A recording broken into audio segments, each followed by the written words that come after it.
Hi, VC. It's Danny. Um, yeah, I've got another video for you here. At one point, I showed a few of these, which you'll see again, just described differently. And Dean mentioned that he would like to hear my best of the year. And it was something that I'd been thinking about doing. I managed to pick up a lot of new music this year, actually. Um, so I thought I would do a stack of music from this year. It's ranked for me. I don't think this is necessarily representative of the best music of the year. I haven't heard lots of music from the year, but this is what I was listening to, and yeah, here we go.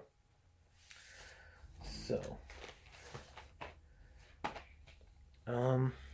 first up is this is Michael Now, Some Twist, which having to check the name should give you some clue as to how familiar I am with the album. I picked it up. I pre-ordered it because I'd been just kind of really getting into his music, and I got some kind of colored pink swirl. I think is fairly limited, and this album, Michael Now is a relatively new songwriter, and he writes kind of slow, groovy, soulful music, and it's really chill and it's really enjoyable, but it can be unremarkable as well. So I've never disliked this album when I've put it on, but it's usually a spin either the A side or the B side and then move on album for me.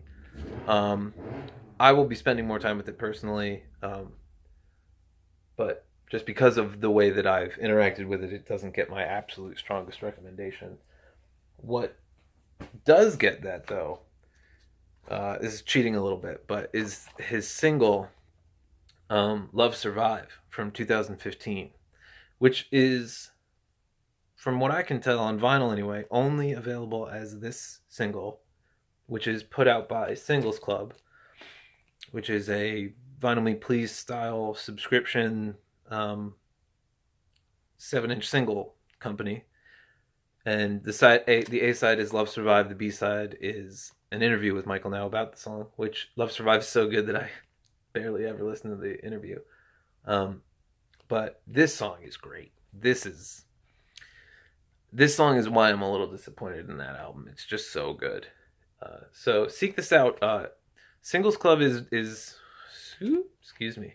It's very non-exclusive in terms of like how you can buy their stuff. So I bought this a little while ago, but you used to just be able to go onto their site, $8, pick this up, and it's one of the rare singles that's worth $8. So, Michael Now. Next up is Feist Pleasure. And this is her new album. I love Feist. I saw her years and years ago with Bright Eyes. She was supporting Bright Eyes on a tour, and I just instantly fell in love with the music and everything. She's an incredible songwriter. Her first two albums, Let It Die and The Reminder, I would consider essential. They're incredible, incredible albums. And Metals, her was a more divisive album, but an album that I loved. This is kind of like a stripped down Feist. It's like her and her guitar. She's an incredible guitar player. She used to play with Broken Social Scene.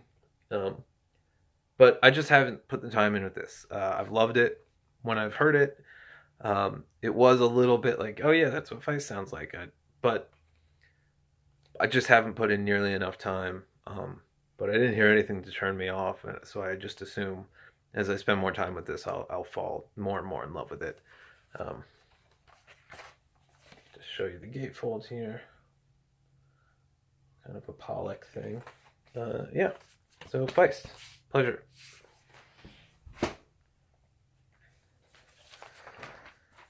Next up is Feh Process.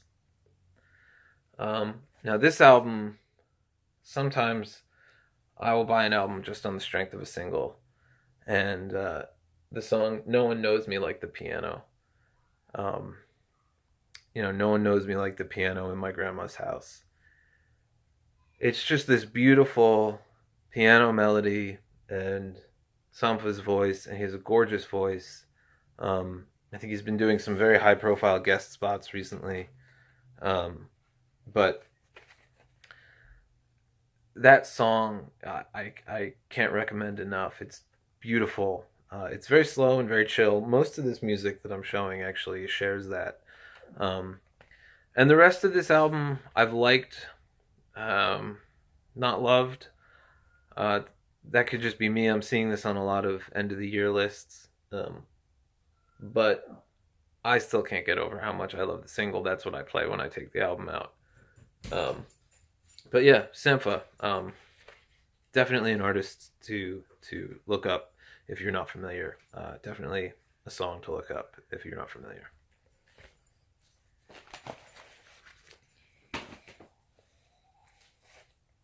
And next up is Kumasi Washington's Harmony of Difference EP album. I have shown this in another video. And as I said there, it's a series of harmonies on the A side, and then the B side is all of those harmonies being played and textured and layered at once. This fits Kumasi Washington's mold of epic music, but I think it's more digestible. I think it's more appealing. What I'm interested to know, and I forgot to pull something. I'll say it here. I forgot to pull Thundercats Drunk. It's a 10-inch box set, and when I don't listen to it in that form, I just stream it usually, which is probably why I forgot to pull it. But Thundercat and Kumasi Washington are part of this new breath of life that's happening in jazz. This new group in jazz. They're all friends, and when the Epic came out, I remember reading that they had done this giant. They had all pooled money and rented a recording studio for 2 months or something, and all of them recorded their albums at the same time and recorded together, and they're slowly releasing that music. This sounds as if it could have been done as part of that, but I don't think it was done as part of that. I'm not sure. I'd be curious to know. And if anybody knows anything more about that, this time when they all got together, I think it coincides somewhat with Kendrick Lamar recording "To Pimp a Butterfly," and Thundercat and Kumasi Washington, and a lot of people played on that album, which is also incredible. But yeah, Kumasi Washington, Harmony of Difference EP. This is now where I will recommend people go when I recommend Kumasi Washington to them, which I do a lot.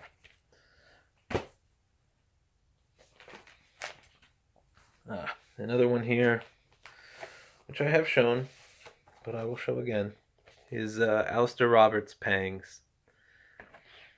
This album, I think, is it's very representative of his sound. If you're interested, if you're just tired of hearing me say his name, this is a good place to go. If you hate this, you're not gonna find too much to love with Allister Roberts. But it's just a gorgeous album. It exemplifies his ability as a songwriter.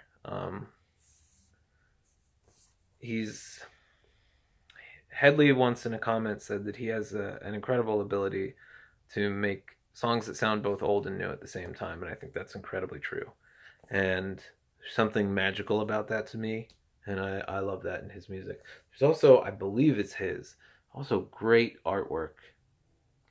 Really beautiful, lots of hand-drawn kind of stuff in his albums, and I think I think they're mostly his drawings. And I just love them.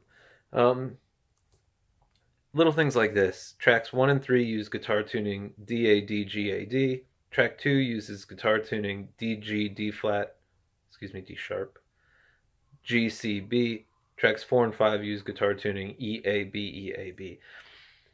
I'm a guitar player, so that's extra fun. Well, I play guitar in my room and never for people. But it's fun to get that stuff. But yeah, it's just he includes that on a lot of his albums. It's on the label of one, and it's like I don't know. I just appreciate it.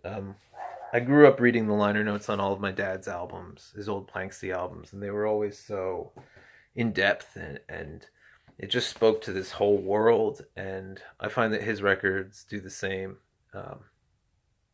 which I love. It allows me to be into the physical aspect of collecting as well as the musical aspect. And personally, I'm of the opinion that collecting is another thing other than being a music fan, and so I like to have that itch scratched, I guess. Anyway, Allister Roberts, recommended as always. Uh, Next up is Big Thief Capacity. This is another album that you are likely to see pop up on end of the year lists. The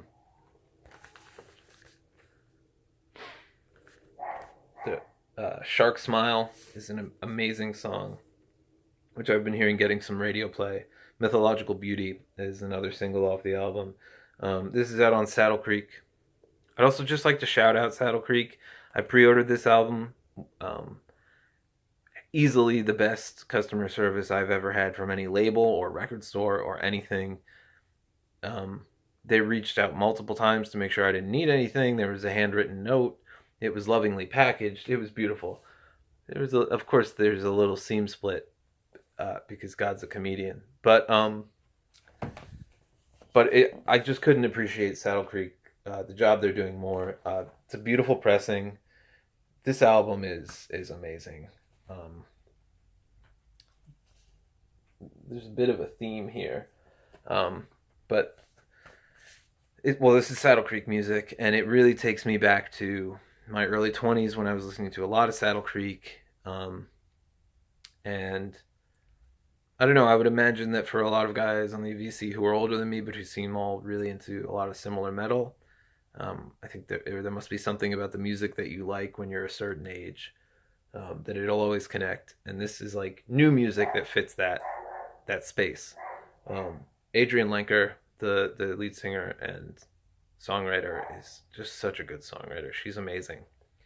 And Buck Meek is the guitar player, and he has the ability to be perfectly, I don't know how to put it. His parts are always so perfect. It's just what you want for the song from a guitar part. But then they're like atonal and discordant in a very beautiful way, but just enough to be aggressive about it.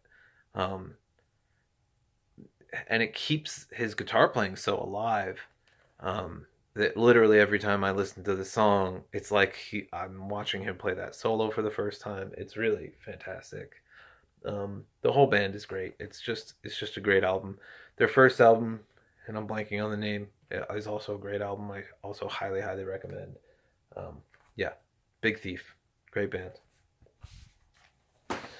Excuse me. Capacity is the name of the album, and here's the gold vinyl that came on.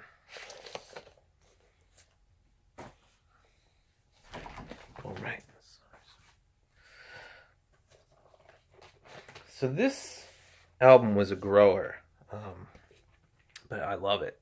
Ethan Gruska, Slow Motionary. Ethan Gruska, I believe, used to perform with his sister in the band The Bell Brigade, who I actually saw years ago. I didn't know they were an opening band, but they were great. But I only had ever had one of their songs downloaded, but he's friends with all the musicians that I like. Dawes and Blake Mills. He's in that circle of people. This album was produced by Tony Berg, who also produced, I believe, Blake Mills' first album. And when I first heard it, it was a little slow. I just wasn't in the right headspace for it. It's very soft. If Randy Newman had a beautiful whisper high voice. That might approximate some of what you're getting, but also very much slowed down. But The Valley, Me Who Wasn't Trying is a fantastic song. Reoccurring Dream is the single, and a good place to start to see if this will be for you or not. It's how I got hooked on it. Short film, Rather Be is a great song. And on his YouTube, Ethan Gruska's YouTube, there is a remix of Me Who Wasn't Trying that Blake Mills did, which I love. It's really awesome and very related, but also very other than the album. But yeah, it's a very particular brand of singer songwriter. But it's a guy more or less my age looking back on his life and taking stock of it, and I think that's something that you do around 30. And so I really connected to this on that level. It's a beautiful album. Yeah, out on Sire, which, to be honest, surprised me a little bit. But I know Sire from the Ramones. I don't know what they've been up to lately. Anyway, another here, and I guess I didn't show all the goodies last time, so I'll show them this time. This is Rhiannon Giddens, Freedom Highway. I believe this still holds, that when you buy the album, it comes with a signed print of the album artwork. But this is just a really fantastic album.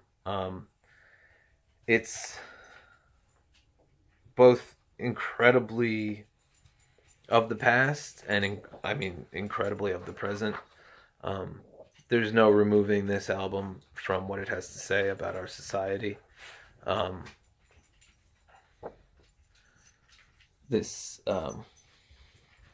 think that speaks louder than I can speak about what this album is discussing.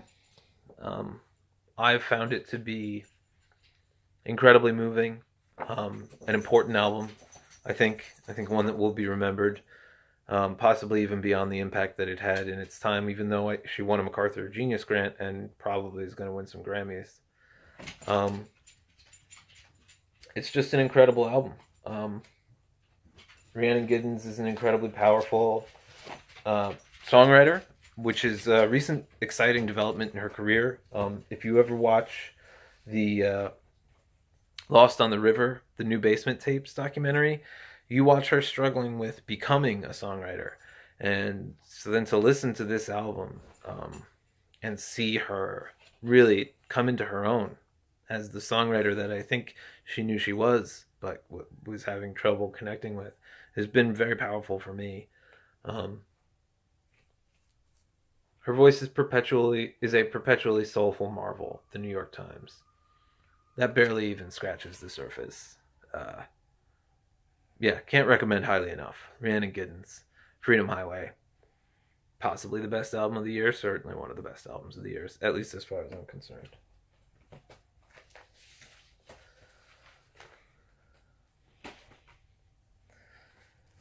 All right. Next up, another album I've already shown, Laura Marling, Semper Femina, produced by Blake Mills, one of my favorite musician. I say that every time. I don't mean to take away from Laura Marling, who is also an incredible songwriter.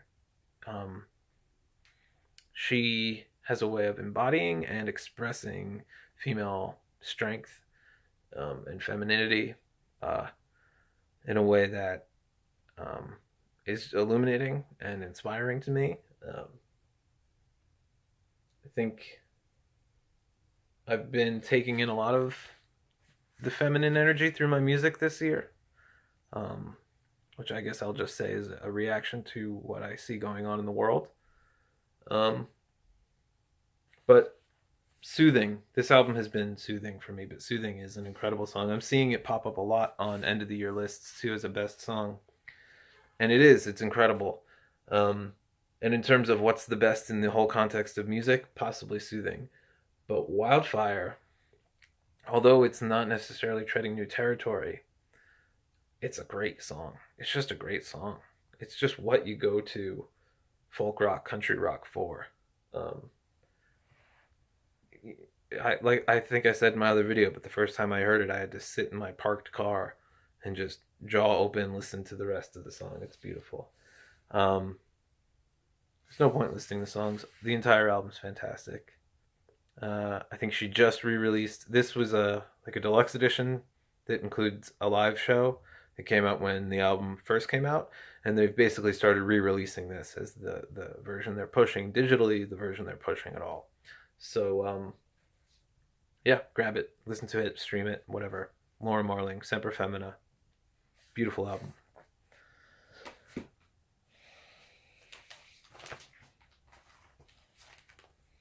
Okay, down to the last two here. This is the most recent to me, and the one I'm currently the most obsessed with. But Phoebe Bridgers, um, Strangers in the Alps. This album would be very at home on Saddle Creek in the early 2000s. It was actually mixed by Mike Mogus of Bright Eyes. Connor Roberts sings harmony on one of these songs. It makes sense. Ryan Adams is one of the people that's thanked here. Phoebe Bridgers is a young songwriter. I think she's like 23, but she's been connected to these people, and it's not hard to see why. She's so talented. She's so good. It's very easy to understand. I love this album front to back. It's out on Dead Oceans, same as that Mitski album actually, and I think Dead Oceans and Drag City have been two of my favorite labels that release a lot of the music that I really, really am looking for and get into. To read the hype sticker to you, 2017's best new artist might just be Phoebe Bridgers, NPR. I totally agree. You won't be able to get her out of your head, Nylon. I totally agree. These songs have been stuck in my head. Smoke Signals, Motion Sickness, Funeral, and You Miss My Heart are like spiritual successors to Sufjan's John Wayne Gacy Jr. Something about the harmony, the violent imagery treated in a poetic way. This album makes me 23 again. It makes every emotion razor sharp like that, but it's not a teenager. There's wit and intelligence beyond her years, I think. But this is a great album. Phoebe Bridgers, Strangers in the Alps. I can't stop listening to it. It's one. I was when I first started thinking about sharing it. Actually, I was like, oh, I'm embarrassed, worried that people wouldn't like it, and I think it's just because I like it so much. So if that's any kind of endorsement, I can't tell where it was pressed, but it sounds great, and it's nice thick vinyl. Seems like a solid pressing. All right, last one here. This is my favorite album of the year, and it's Offer Rex, The Queen of Hearts. The Queen of Hearts. Offer Rex is Olivia Chaney, who is a British folk singer, and the Decemberists as her backing band. They were trying to recreate the Shirley Collins and the Albion band, and the Decemberists are the Albion band, and Olivia Chaney is Shirley Collins, and it's all traditional folk songs, English folk songs, rocked out, kind of psyched out a little bit. It's super exciting for me to get to hear the Decemberists go psych, even if just slightly, even if it's just folk psych. This is the best Decemberist album that does. There's not many other things that don't have their name on it, but this is a fantastic Decemberist album. It just happens to not always have Collins singing. It's incredible, and I'm getting too excited. The Decemberists for years have been trying to record an album live, and they keep recording it live and then overdubbing or editing somehow and kind of feeling like they're cheating. I'm pretty sure this was done live. They're flubbed solos, but it's live. It's just live. You can hear it. Um, it's fantastic. Produced by Tucker Martine, who is, the other Decemberists member. He's produced almost all of their records. And Colin Malloy actually co-produced this. Um, if you're not familiar with Tucker Martine, he's the kind of person where you can follow his producing career and make your way to tons of incredible music. Uh, what else can I say? I love this album. I love this album. Every time I put this album on, I'm swept away and fall in love with it all over again. The Queen of Hearts, Blackleg Minor, The Gardener, The First Time Ever I Saw Your Face. Such a gorgeous version of that song. Flash Company is a great song about house guests. The Old Churchyard, haunting, beautiful. Really, the kind of song that would make you cry if you gave into it. Constant Billy, / I'll Go Enlist, which I believe must be, this is the reels that kick off side B. Willie O. Winsbury, Bonnie Mae, Sheep Crook and Black Dog, To Make You Stay. It's just so good. If you don't listen to anything else I say in this video, go find this. I think a lot of you will like this. It might not be for everybody, but this is an album that if it isn't being passed around the VC, should be being passed around the VC. If you like psych, check it out. If you love folk psych, definitely check it out. If you love folk, definitely check it out. If you love English folk, definitely check it out. If you like the Decemberists, I can't say enough. Yeah, such a great record, and my favorite of the year. So there you go, and just thanks VC, thanks for everything. It's just been a really incredible experience getting to be a part of this community, getting to share our love of music and the friendships that we've made, and I can't tell you how much I appreciate it. So Merry Christmas and Happy Holidays, and I'll see you all in the new year.